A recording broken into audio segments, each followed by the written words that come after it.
Day, the 19th day of April 2021. Good afternoon and welcome to Pan-African News here on Pan-African Television. My name is Ivy Abena Dede Narki. Coming up, the Consultative Forum on Broadcasting in Ghana issues communique to cleanse the broadcasting landscape.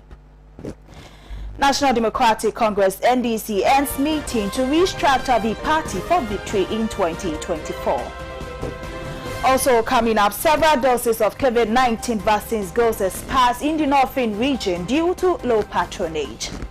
And in business, government says despite the huge impact of the coronavirus, foreign direct investment goes higher due to economic policies. We have details of these stories and some others coming up in the next 1 hour. Do stay with us.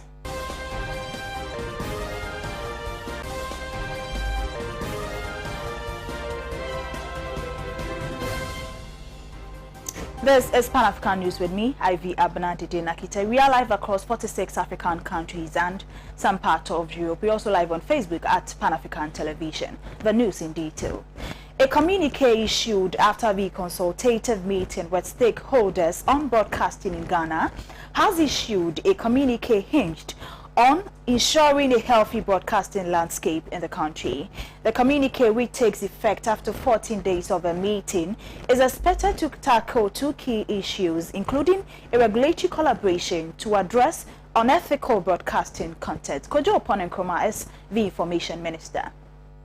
Specifically on two things. One, regulatory collaboration to address unethical broadcast content. And two, the draft broadcasting bill. Now let me deal with the first matter. To address the question of unethical broadcast content, stakeholders agreed to set up a joint stakeholder group under the National Media Commission to examine reports of unethical content and invoke the powers of the National Communication Authority to take punitive action against offending broadcasters. And here are the specifics.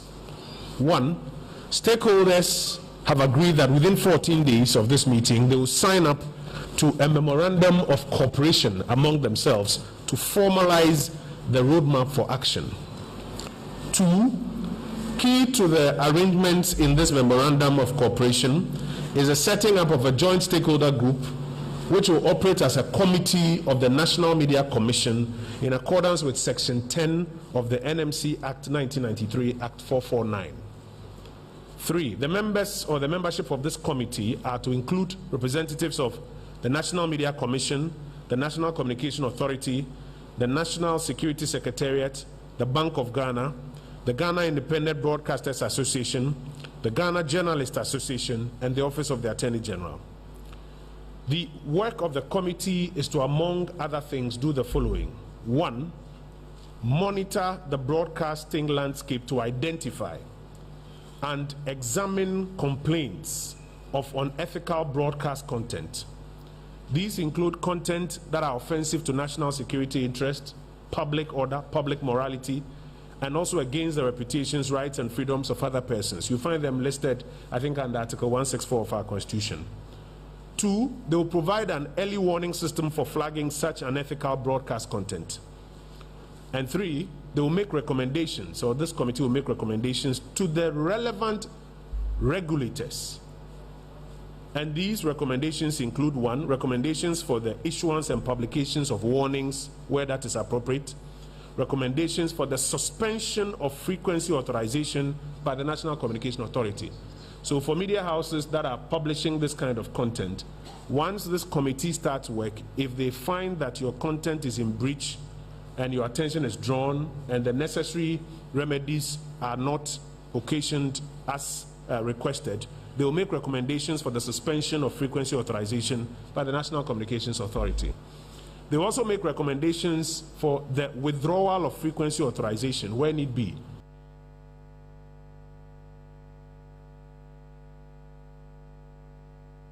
The draft broadcasting bill was also in focus.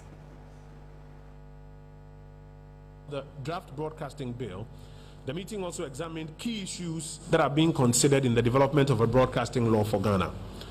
Now, while agreeing on several policy propositions, Other policy propositions required further address through written memoranda from the stakeholder groups.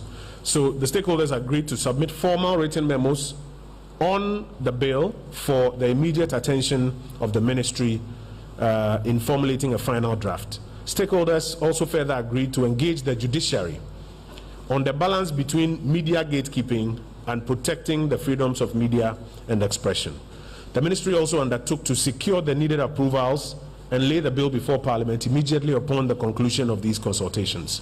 Stakeholders were pleased with the open and frank engagement and committed to work together to achieve results with urgency. And the Ministry of Information has also committed to hold this engagement annually to examine development in the industry.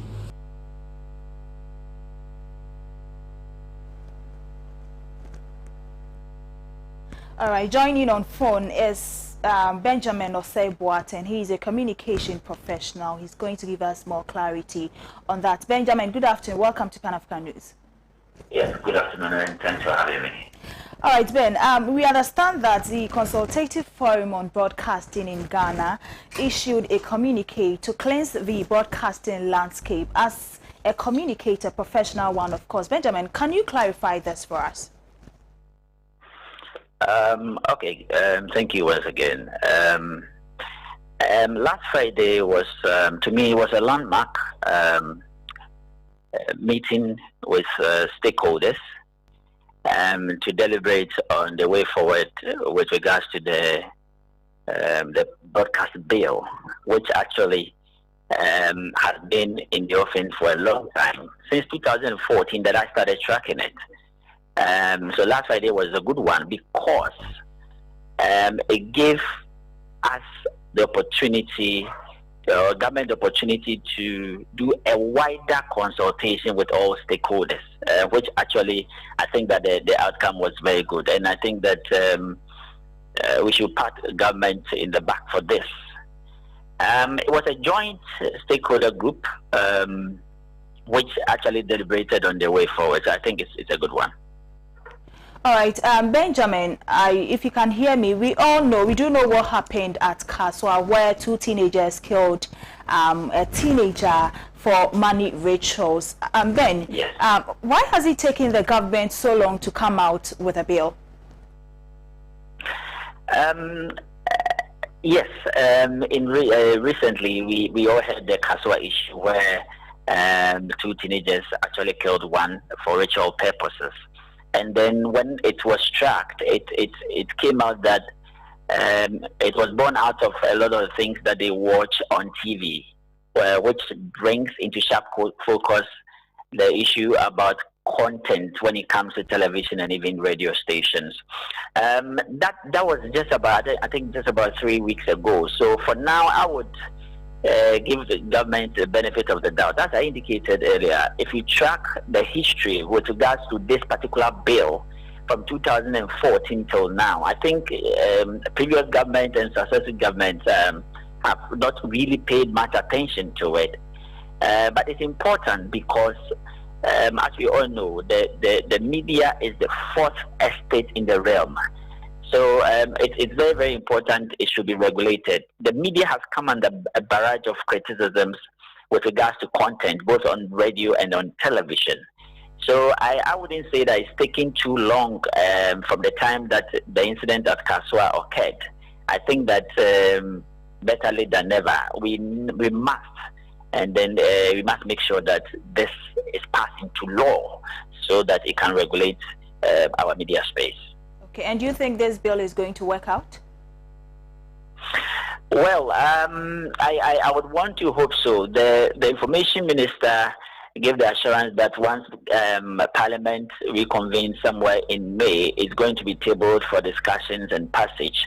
We would only want to hope and believe. And I think that the media should be interested, and we should also push more. The media should put much pressure on government to be able to pass this into law, because you see, if the fundamental human rights will be protected, if public order will be protected, if public morality will be protected, then this bill coming into force would help us shape the morality of the population, and also help us refocus on things that will work for this country, I think it will be in the right direction. I would want to believe that once it has been set in motion, we'll all follow and they will all make sure that it comes to fruition.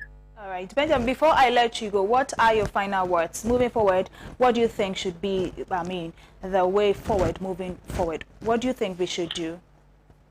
Moving forward, I think that the stakeholders must be up and doing. When I talk about stakeholders, I'm speaking of the National Media Commission, the National Communications Authority, the Ghana Independent Broadcasters Authority, the Ghana Journalists Association, even the judiciary, and then the CSOs. They must all be very active and make sure that their input are taken into consideration before this comes into law, because once it comes into law, it is binding on all of us. And I believe that if government also is able to do this, it can also, pat himself in the back and say that they've been able to push this agenda. Benjamin, thank you for your time. We do appreciate. Benjamin Osei-Boateng is a communication professional. He was giving us more clarity with regards to the Consultative Forum on Broadcasting in Ghana issuing a communique to cleanse the broadcasting landscape. Away from that, several doses of COVID-19 vaccines have gone bad due to low COVID-19 vaccination patronage in the Northern region. Now, Director General of the Ghana Health Service, Dr. Patrick Kuma, gave the indication at a media briefing in Accra. About 16,000 Sputnik there, which we are yet to use, as we hope to get more, and then we can put them to use. But I want to just take a lot of expatiate a bit on what is our wastage. Vaccines usually have a wastage of between 5 to 10%, and the wastage can be broken bottles. It could be taken out of the vaccine container, you are unable to bring it back, and that it stays more than the number of us who stay outside the cold chain, and a few other issues expiring. Recently, there's been the story that we've had thousands of vaccines expiring in some regions. The truth of the matter is that the last 115,000 vaccines that were received, the second one was received on the 30th of March. The expiry date is on the 13th of April. So what it means that by the time we offloaded and distributed to the region, we started distribution on Good Friday. That is when vaccines were moving into the region to ensure that they are used before they expire. All regions were able to use it except for 480 doses that could not be used in Northern region and 100 doses in OT. That is 48 bottles in Northern region and 10 bottles in that. If you look at the wastage, that's quite low, and so the numbers are not so. But looking at the time frame that we had, I think we should. We have had two sessions of vaccination. I would say all in the phase 1, where as part of our segmentation, the first phase has had about 522, 69% of them were given. The second phase was the one that was targeting more health workers and then other vulnerable people in the regions. All regions were given additional vaccine to continue with the first segmentation. That was what was concluded, I would say, with the 13th, on the 12th, the midnight of the 13th, when the last vaccines were used for that. Speaking at the same press, Dr. Patrick gave the current situation on COVID-19 in the country.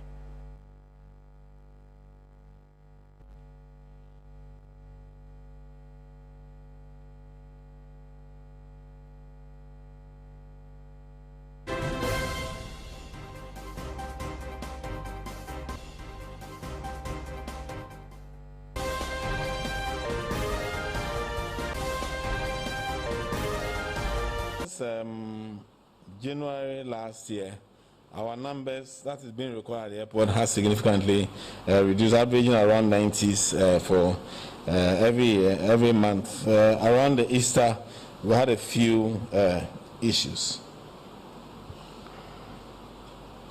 But that is not to say that we are out of the woods. we still have significant threats, especially with the third waves in Europe, the rising cases in India, Brazil, among others. These are also poses a threat to our cases, so we need to work very hard to prevent them, and that is why the work at the airport remains very, very significant, especially with the advent of new variants, which we may not know how the Ghanaian population will handle that. So the positivity rate at the airport has significantly reduced, but there's a slight rise, and I think that's all because of that. One can say, today is the 18th, that any spike that happens after now, we cannot blame it on Easter, which means that the Easter system that were put in place have actually worked, because the 2 weeks have passed, and so we need to continue to protect ourselves, and that shows you how important that adhering to the discipline in all these festivities is very, very important to avert any spread of the disease.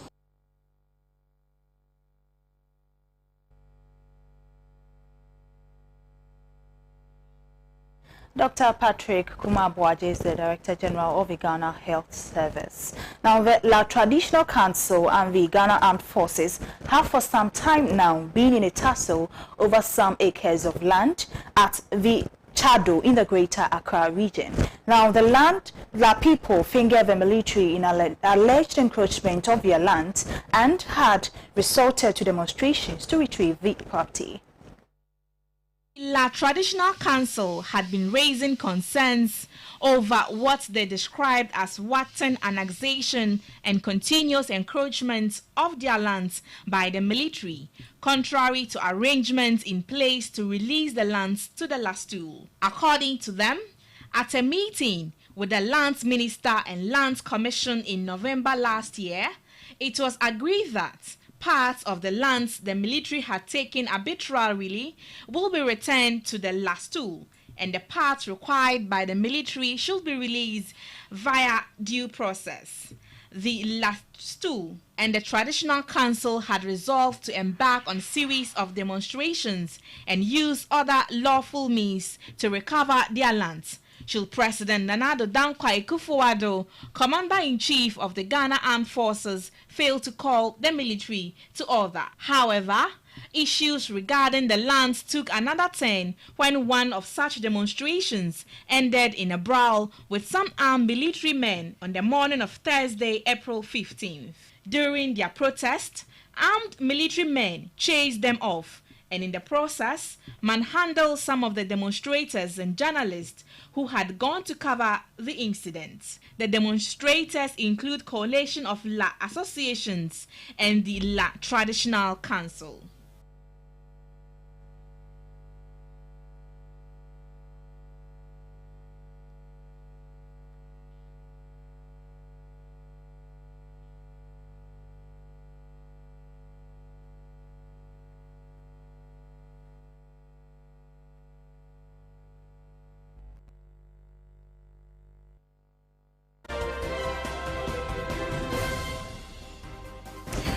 We return with more stories after this breather.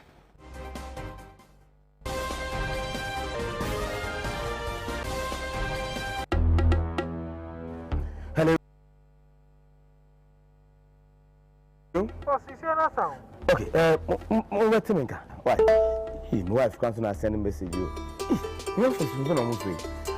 Hello. What's happened? It's a chunk who's will be a quiet say what? A dear sir. Inside for a friend, I'm so used to. You have not tested messages here. And our officer, so I'm trying to tell you, she says, I mean, so we a guy manu, and may young who could look cry. And to also want a family drilling company limited for Kana.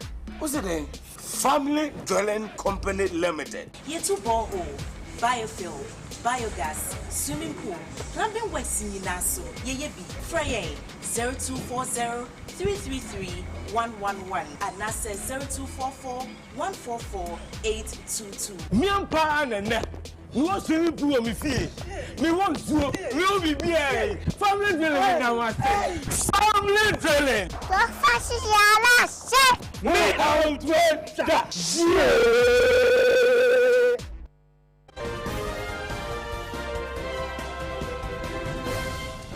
Now, following the land dispute at La, following the fracas, the Ghana Armed Forces has unreservedly apologized to journalists and some parts of the civilians who suffered military brutality during the protests. The military administration in a press statement says it is gravely disturbed by the unfortunate incident, and as a matter of urgency, it has commenced investigations into the matter.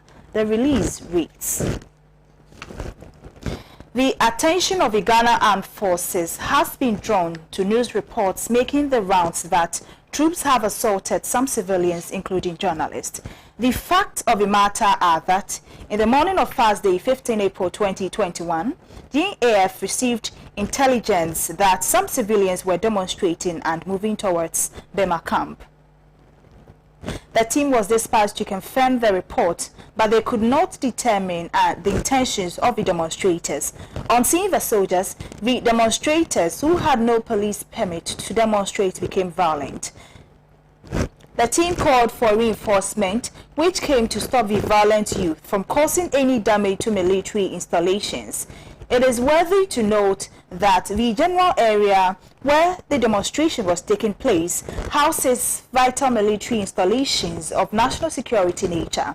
The implications of any distraction in the area cannot be overemphasized. In order to restrain the demonstrators, reasonable force had to be applied to remove them. Thus, in the process, some of the demonstrators' persons got injured. It later came to light that some of the injured persons were journalists who were there to cover the event. GAF seizes this opportunity to apologize to journalists and all innocent persons who might have been affected by the troops' effort to clear the unruly demonstrators. The military high command has directed that the case be investigated to ensure that such unfortunate incidents do not occur in future. We once again call on all Ghanaians to follow due process in all their actions with GAF so as to avoid such unfortunate situations. And it was signed by Colonel Director E.A. Agri Kwashi. So prior to this, we have been joined on phone by Adams Bona. He is a security analyst. Hello, good afternoon. Hello.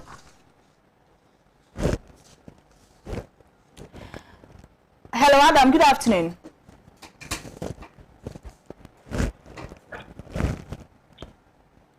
Hello. Good afternoon. Adam, good afternoon. Welcome to Pan African News. Thank you. Adam, we do know that military or police brutality on civilians is against all odds. We know what happened at La, where some military personnel, brutalized some demonstrators with regards to land disputes or land issues in the area.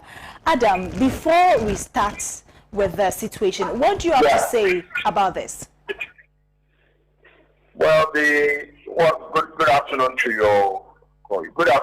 your viewers. What I have to say in regards to that is the law does not, allow or permit any form of brutality, whether from one civilian to another civilian or when you cross over to a security agent to a civilian. The reason is that if you brutalize people, whether psychologically or physically, you could be prosecuted and sent to jail. Most especially when it is coming from people who society expects them to behave well. A certain level of professionalism when they are dealing with, civilians, and you see a certain type of brutality, then, begs the question, what type of training are these people or these officers given? More so, it puts the organizations such as the police, the military, or the other security agencies, organizations that tend to brutalize civilians, it puts they themselves in harm's way. The type of respect that they are supposed to be accorded, they lose it. And you understand what happened in the Major Mama incident. We've seen what happened in the Kaswa area where unfortunately a police police officers were shot dead. We've seen in the Wija Kaswa area where truck drivers actually descended on the police officer, punched him, and there are several incidents like that. What actually leads to this type of retaliatory mentality among civilians has to do with the fact that the least provocation, you have officers sometimes descending on citizens. That is not to say the citizens are always call it doing the right thing. Those who are beaten do the right thing, but the law doesn't allow any form of brutality. The law says arrest troublemakers and make sure you have the evidence to prosecute them or send them to court. Anything apart from that, it's unlawful. So as far as I'm concerned, these are things that we should all speak against. Right, Adam, the military has released a statement apologizing to some... Hello, I cannot hear you. Hello, can you hear me? Hello? Hello, Adam. I cannot hear you. Adam, can you hear me now? Hello? Thank you. Hello? Hello, Adam, can you hear me? Yeah, I can hear you. All right, good. The military has released a statement apologizing to the civilians or the demonstrators. And in the statement, they made mention of a reasonable force. Adam, kindly tell us the meaning of reasonable force. Well, reasonable force in security terms would be proportional force. So, for instance, if you come to my home and you attack me, depending on if you came with your bare hands and I use, let's say, a firearm and you at the point of entry of shooting you, I shot you from the back. Chances are that you were fleeing when I shot you, so you were not actually, advancing to attack me. But if there's evidence that as at the time I shot you, or I, use a knife or anything against you, you had any implement, be it firearm, knife, or anything to attack me, and I defended myself, they would have to investigate and see was it a proportional force that was used. So the issue of reasonable force, is something that is debatable depending on the circumstances. But in all this, the truth is that I think that the alleged landowners, the La people, and the military, I was expecting them probably to have gone to court to ensure that the military will do the right thing. Because for me, the issue of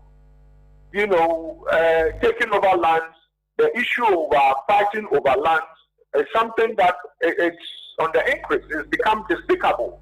And so as far as I'm concerned, this issue of reasonable force, how many officers were deployed to the place, as against how many people, how many demonstrators were at the place. Did the demonstrators actually inform, did they take permission to demonstrate, for instance? And so in situations like that, one shouldn't be quick to condemn, but we have to look at the situation.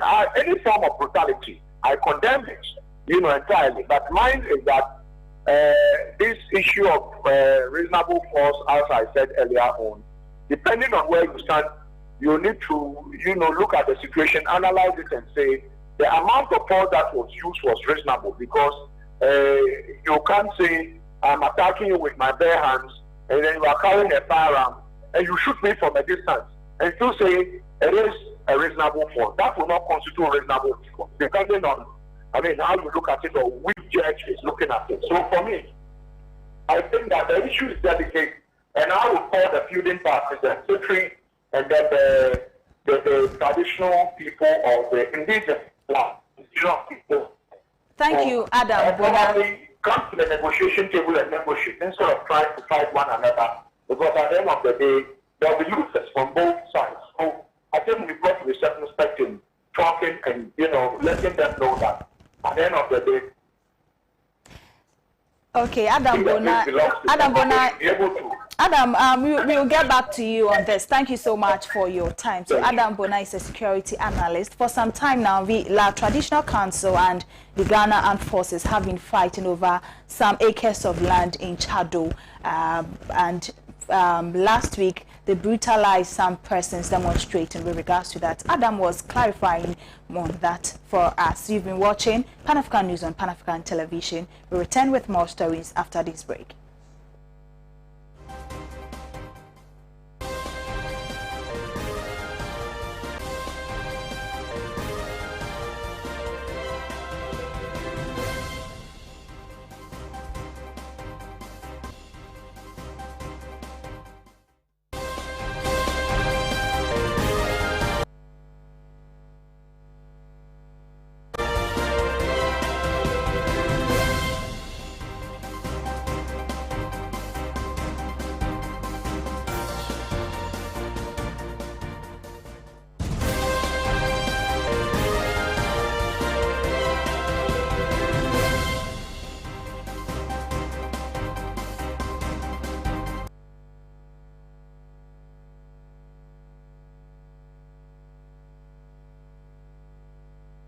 Welcome to the business segment of the news.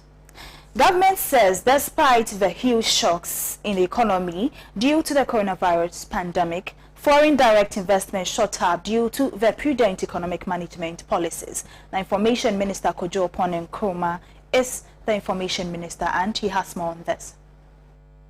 Despite the pandemic, 279 FDI projects with a total estimated investment value of about $2.7 billion were recorded for the Republic of Ghana. The FDI component, the one coming from abroad, was about 2.65 billion, and then about 145 million from the local market. Now, the FDI value of 2.6 is about almost 140% increase over the figure recorded in the year 2019. And we believe it is because of the gradual improvements we continue to make in the economic space here in Ghana, despite the challenges that we have around us, and even in particular the challenges of the year 2020. Manufacturing had the largest amount, that's about 1.2 billion, and the services, even though it's the largest component, has about 650 million, mining about 420 million, petroleum 222 million, and the rest follow from there. If you look at the regional distribution, about 231 of those projects will be located in Accra or have been located in the Greater Accra region, 1 in the Central region, 31 in the Western region, 3 in the Eastern region, 7 in the Ashanti region, 3 more. For example, it's estimated that a total of 27,000 jobs expected to be generated from the 279 projects, with operations at full capacity. About 22,000 of those jobs are expected to be for Ghanaians, while about 1,064 of those jobs, that's just about 5%, expected to be taken up by expatriates or non-Ghanaians. And these investments were mostly coming from China, about 751 million, the UK, about 240 million, South Africa, about another 240 million, Australia, another 240 million, Netherlands, 238 million. This is the update on the interbank cedi performance against some major currencies.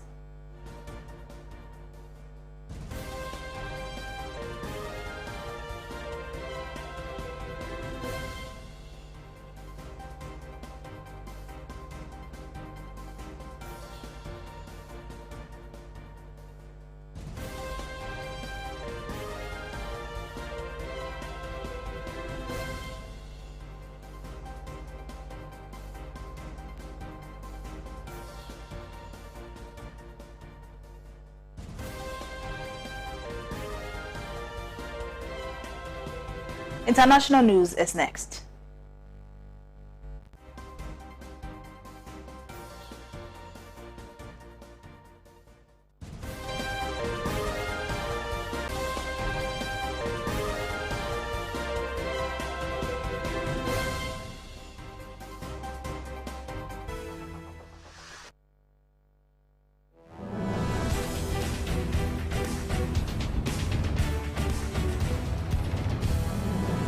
Welcome back. This is Pan-African News. Now on our international front, Eritrea's UN ambassador Sophia Testa Mariam committed the withdrawal of its forces from the Ethiopian state of Tigray in a letter addressing the UN Security Council on Friday, April 16. Now this is the first public acknowledgement by Eritrea of the presence of its troops across the border in the war-torn state. Having ended the decades-long conflict after signing a peace treaty with Ethiopia in 2018, Eritrea had sent its troops to fight alongside the Ethiopian Federal Forces in its war to wrest control of Tigray state from the Tigray People's Liberation Front. The civil war broke out on November 4, 2020, after the Ethiopian Prime Minister Abiy Ahmed ordered the federal troops into Tigray to dislodge the TPLF from the state government after they later attacked a federal military base. The dominant force in the coalition's rule in Ethiopia since 1991, the TPLF became marginalized to a regional force in the border state of Tigray when Abiy Ahmed rose to power as a reformist prime minister in 2018 in the backdrop of anti-government protests. Soon after, Ahmed's government signed the peace treaty with Eritrea, ending the decades conflict. The TPLF, which had been at the forefront of Ethiopia's war with Eritrea between 1998 and 2000, had opposed the peace treaty. The relations between Ethiopia's federal government and the TPLF deteriorated over the years, and both parties had de-recognized each other last year before the civil war broke out on November 4. Accusing Eritrea of supporting the Ethiopian federal troops in this war, the TPLF fired rockets targeting its capital city, Asmara, on November 14. The Eritrean government, on the other hand, blamed the TPLF for taking the conflict cross-border by firing the rockets. By the end of the month, Tigray state capital city, Mekelle, had fallen into the federal troops, leaving behind a trail of civilian casualties and displacement. The troops were also supported by the Amharan militias controlled by the state government of Tigray's neighboring region, Amhara. However, the TPLF, which had withdrawn the troops away from the cities, had since been involved in guerrilla warfare. Clashes continue until date. All sides in the conflict, the Ethiopian troops, Eritrean troops, TPLF and the Amharan militias have been accused of perpetrating human rights atrocities, including massacres, rapes and looting. The UN estimates that by the end of last month, over 730,000 people from Tigray have been internally displaced in the conflict, and over 62,000 have fled across the western border, seeking refuge in Sudan.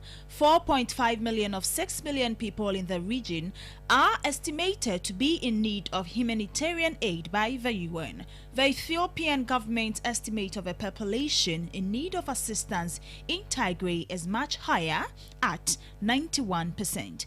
Throughout these months of conflict, the Ethiopian government as well as the Eritrean government had denied the presence of Eritrean troops, despite the well-documented testimonies of various eyewitnesses, including residents, refugees and aid workers. On March 23, Ethiopian PM Abiy Ahmed acknowledged their presence and explained that Eritrean troops had seized areas on the border due to the national security issues which had emerged from the conflict in Tigray, which shares the border with Eritrea. He reiterated Eritrea's allegation that it had been drawn into the conflict by the TPLF's firing of rockets, adding, however, that its troops had begun withdrawing. 2 weeks later, however, Mark Lowcock, the UN Under-Secretary General for Humanitarian Affairs and Emergency Relief Coordinator, told a closed-door meeting of the UN Security Council on April 15. Unfortunately, I must say that neither the UN nor any of the humanitarian agencies we work with have seen proof of Eritrean withdrawal. We, however, heard some reports of Eritrean soldiers now wearing Ethiopian Defense Force uniforms. Following this meeting, the U.S. Ambassador Linda Thomas-Greenfield insisted in a statement that the Eritrean government must withdraw its forces from Ethiopia immediately without committing to a deadline. Eritrea has told the UNSC that it will withdraw as and when the Ethiopian troops are deployed along the border. In the letter posted on the website of Eritrea's Information Ministry on April 16, Eritrea's UN Ambassador Sophia Tesfa Mariam told the UNSC that Eritrea and Ethiopia have agreed at the highest levels to embark on the withdrawal of Eritrean forces and the simultaneous redeployment of Ethiopian contingents along the international boundary. The UNSC is yet to come up with a joint statement on the conflict, as the permanent members have not been able to come to an agreement. While the US has been seeking to escalate their discussions at UNSC beyond the humanitarian concerns, Russia and China remain opposed due to the concerns that doing so might open the door for yet another Western intervention. That is one of the stories making headlines on our international front. Credit to our international partners, People's Dispatch. Sports is next with Bless Alamaso.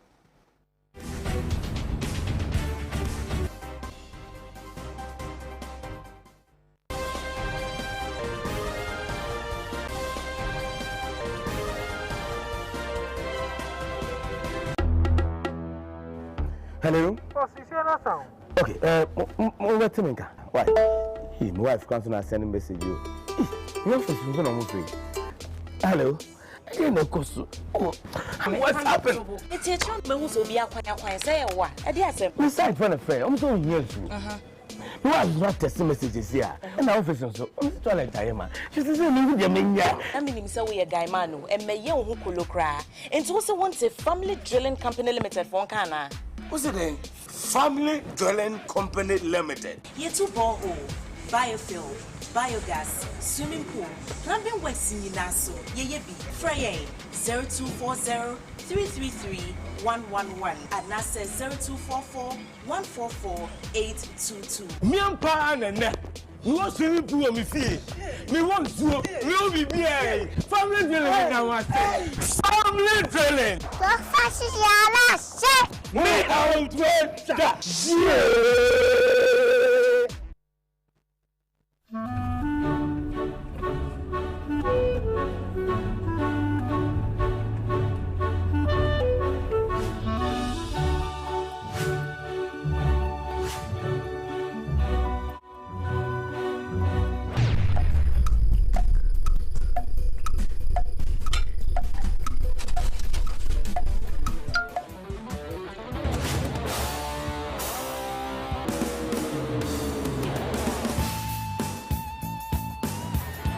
Oh, it's incredible! Bang on target!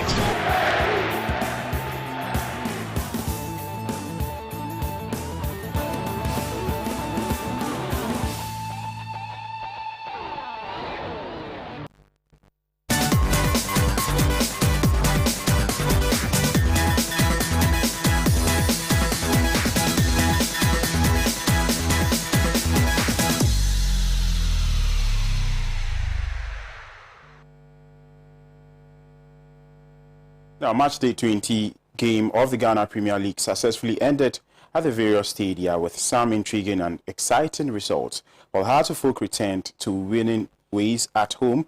Two-time FA Cup winners Mediama also piled more misery on big spending Legon cities at Starquez Akun Park. There's more. The dominance over Inter-Allies with a solitary goal in Sunday's late kickoff at the Accra Sports Stadium. Paula Bagner's 26-minute own goal condemned the 2014 FA Cup losing finalists to another crushing defeat. The opening goal came few minutes later when Daniel Efriye Barnier from close range turned home Fatau Mahamet's inviting low cross from the right when it came off the Inter-Allies skipper. The defeat for Inter-Allies pushes them further down the table with 16 points from 20 league matches. Hearts of Oak, who lost by a similar margin to Ashanti Gold on match day 19, have climbed to third place with 33 points. 2 points adrift rivals Asante Kotoko, who lead the pack with 35 points. Midfielder Justice Blaze's horrific injury overshadowed Midiama's win over Legon Cities in the Ghana Premier League.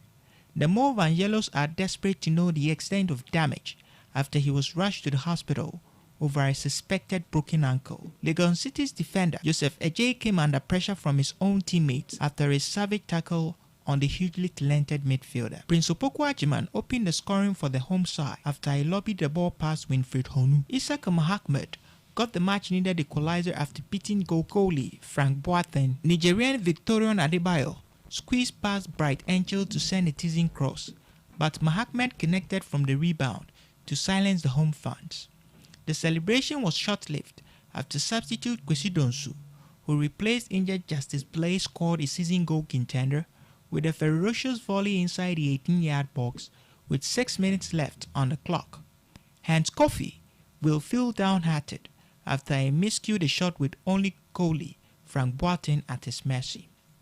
It was easier to score than to miss. Midiama now move into the top 4 after a second successive win at the Ekun Park.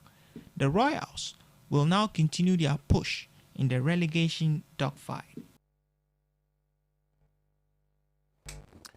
Now, away from our local sports, news coming in from Europe is that Tottenham Hotspurs have announced the sacking of Gaffer Jose Mourinho. The Portuguese has been relieved of his duties by Chairman Daniel Levy after a poor run of form.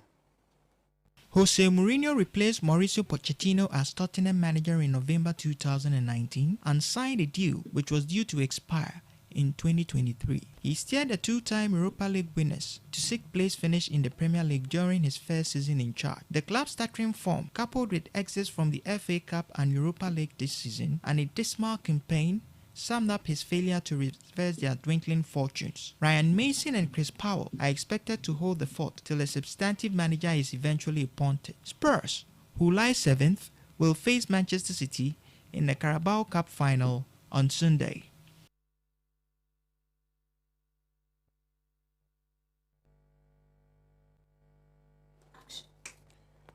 Well, that's all we have for today's Midday Sports. My name is Blessed Man Aloma. So Ivy Abena Dede Nakite continues with the rest of the news.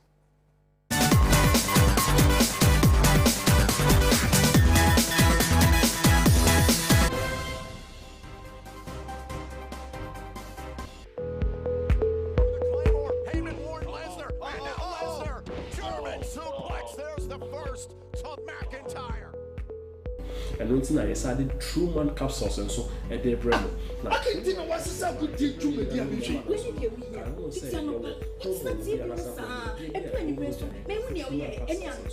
At the account, now you're Beman and Pepwell.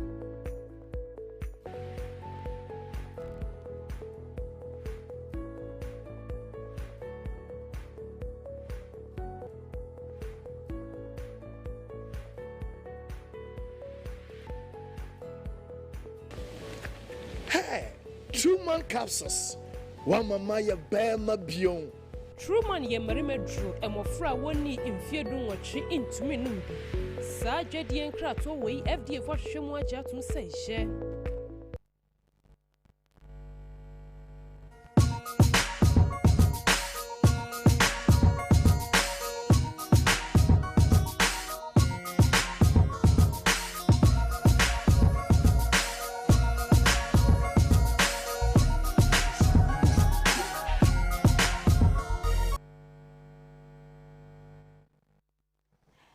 That was Bless Alamoso updating us on sports. Now let's do some entertainment stories. Christian Bell Castle is also unique among the castles and forts. As for most of the castle's history, it has been the seat of government in Ghana with some interruption until the seat of government was moved to the Jubilee House. Now our entertainment desk today brings you an in-high-depth look at the architectural masterpiece, which has been listed by UNESCO as a World Heritage Site.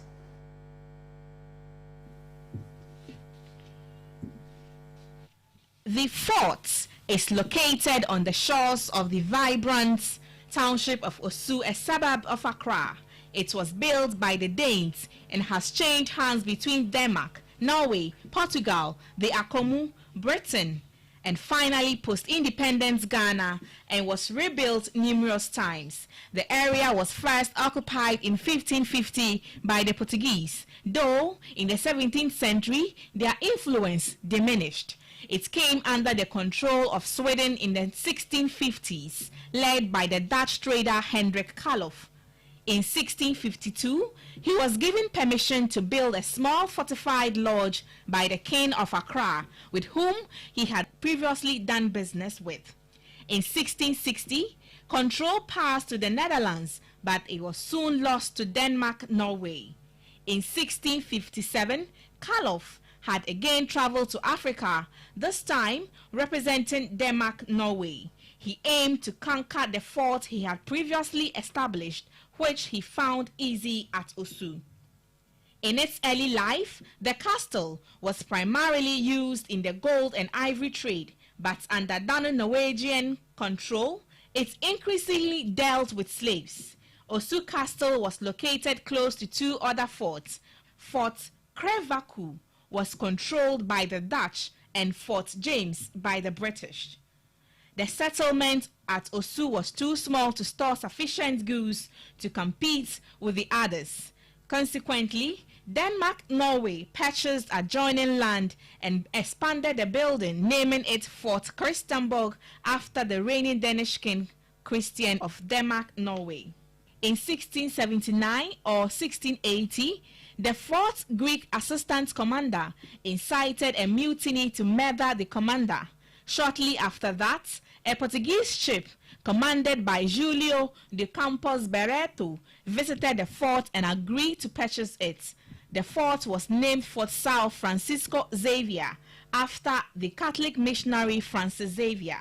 The Portuguese built a chapel and raised the bastions by 3 feet. The fort was abandoned on 29th August 1682 after the garrison mutinied, and it became clear that Portuguese traders could not compete with the other Gold Coast powers.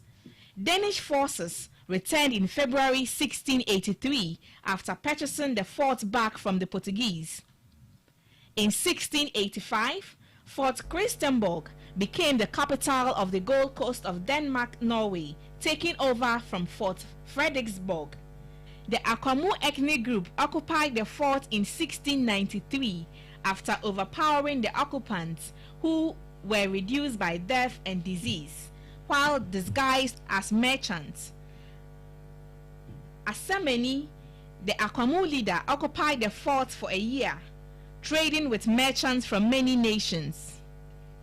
In 1694, Asemeni sold the fort back to Denmark, Norway, for 50 marks of gold, but retained the keys, which are still in the ethnic group's possession to this day. The early 18th century was not kind to the fort, and in 1722, the English reported it to be in disrepair. Extensions were made later that century. However, the structural improvements were made in 1824. The additional storerooms, garrison quarters, platforms, bastions, and houses resulted in the castle being 4 times the size of the original fort. In the 1770s, the Danes at Osu became involved in a conflict with Dutch-controlled Accra. In 1850, the British bought all of Denmark's Gold Coast possessions for 10,000 euros, including Fort Christianborg. Denmark had been considering selling these outposts for some time. After the slave trade had been abolished, they were expensive to run and brought little benefit. Britain experienced the same problems, but was taken to prevent illegal slave trading, and France or Belgium strengthening in the area. An earthquake in 1862 destroyed most of the upper floors, which were rebuilt in wood. Later that century, the castle became the seat of the colonial government.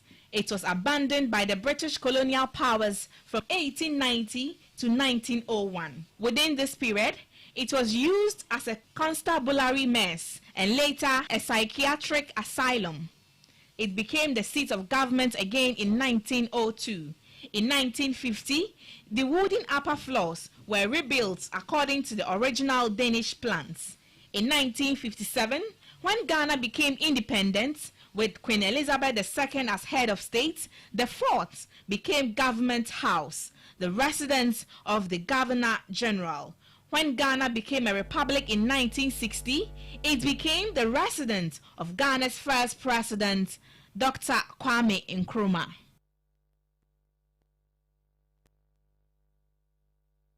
Well, that was the footage of Ghana's former seat of government, Christian Castle. To end the news, a recap of our headlines. The Consultative Forum on Broadcasting in Ghana issues communique to cleanse the broadcasting landscape. National Democratic Congress NDC ends meeting to restructure the party for victory in 2024. Several doses of COVID-19 vaccines goes expires in the northern region due to low patronage. And in business, government says despite the huge impact of the coronavirus, foreign direct investments goes higher due to economic policies. We brought you details of these ones, including some stories in the world of entertainment and international. My name is Ivy Abna Dede Nakita. Do enjoy the rest of our programs.